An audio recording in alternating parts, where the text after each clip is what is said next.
ثناء اللہ پہ سزائے موت کی ایک 15 کلو ہیروئن ڈال دی جاتی ہے وہ تو ٹھیک ہے، لیکن پھر فواد چودھری کے ساتھ جو ہو رہا ہے وہ کیسے ٹھیک ہو سکتا ہے؟ میں آپ کو یہاں اس لیے روک رہی ہوں کہ ایسا نہ ہو کہ اس سیشن کے بعد ہمیں بھی پریس کانفرنس کرنی پڑ جائے. میں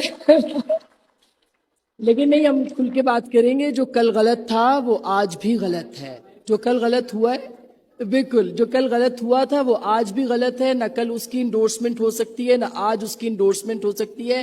اگر کل آزادی اظہار کے اوپر قدغنیں تھی تو آج بھی آزادی اظہار کے اوپر قدغنیں ہیں. مجھے ہاتھ کھڑا کر کے بتائیے کتنے لوگ کہتے ہیں کہ پاکستان میں میڈیا مکمل طور پر آزاد ہے. یہ ایک الگ سیشن ہو سکتا ہے، مگر کیا پاکستان میں میڈیا آزاد ہے؟ تو پھر اب اس کے بعد پھر اس سے آگے بڑھتے ہیں، آگے بات کر رہے ہیں. آپ حوصلہ رکھیے، ہم بات کر رہے ہیں.